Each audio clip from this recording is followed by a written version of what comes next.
Merhaba, hoş geldiniz. Kanalıma ve mutfağıma sefalar getirdiniz arkadaşlar. Bugün yine çok güzel, farklı bir tarifle karşınızdayım. Aile camiamdan, bizimkilerden, arkadaşlarımdan çok istek alan, çok beğenilen özel kuskuslu salatamı sizle paylaşmak istedim. Çünkü gerçekten çok güzel bir lezzet. Sizler de evlerinizde yapın, bu muhteşem lezzeti tadın. Özellikle bu yaz akşamlarında serin serin nefis bir salata misafirlerinize de alın akıyla sunun.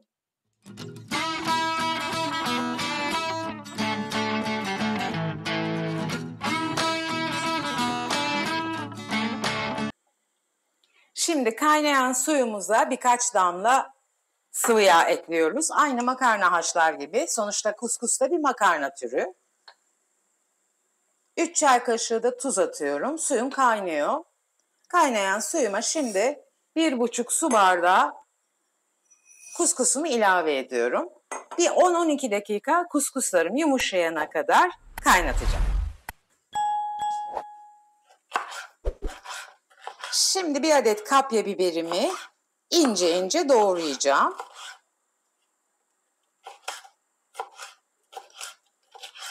Bir kase haşlanmış mısırım,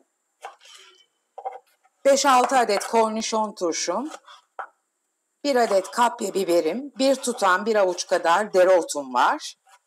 8-10 adet de yeşil zeytinim var çekirdeksiz. Hepsini şimdi yavaş yavaş dilimleyeceğim. Salatalık turşularımı da minik minik diliyorum. Uçlarını aldım. Kornişon turşu ya da salatalık turşusu fark etmiyor. Hangisi evinizde varsa kullanabilirsiniz.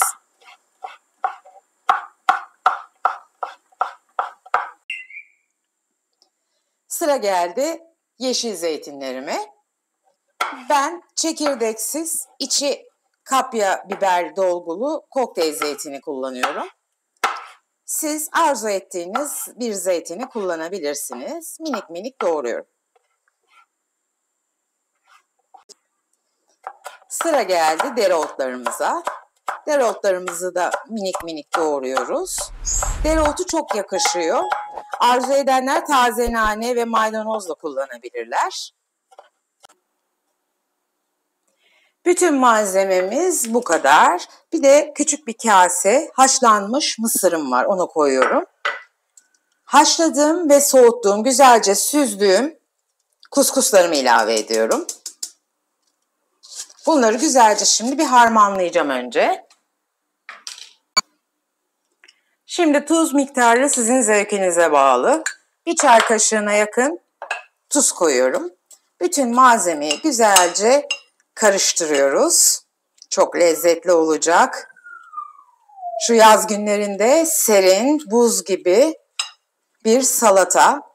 Misafirlerinizi de gerçekten keyifle ağırlayabilirsiniz. Herkes bayılacaktır eminim bu salatayı yiyenler. Çünkü bizim evde arkadaşlarım arasında herkes çok seviyor. Hususi benden bu salatayı isteyen çok arkadaşım var. Şimdi bir 3 yemek kaşığı kadar yoğurt koyuyorum.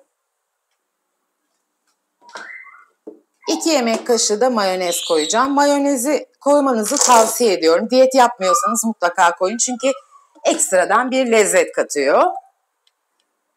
En sonda 2 diş sarımsağım var. Sarımsaklarımı da ilave ettiğim zaman harika bir lezzete kavuşmuş olacağız. Çay saatinizde, günlerinizde, 5 çayında, akşam yemeğinde harika bir salata arkadaşlar. Güzelce karıştırıyoruz. Şimdi daha yapacağımız bir ufak işlem daha var. Yarım yemek kaşığı tereyağımın üzerine 1 yemek kaşığı da zeytinyağı ilavesi yapıyorum. Tereyağımı eriteceğim, sosumu yapacağım. Tereyağım eridi.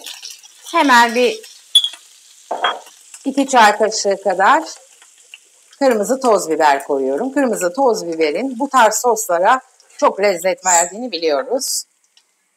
Şöyle biraz kırık cevizim var. Bir avuç kadar. Onu da ilave ediyorum. Birkaç dakika cevizimizi de kavuruyoruz. Yağını çıkarmasını sağlıyoruz.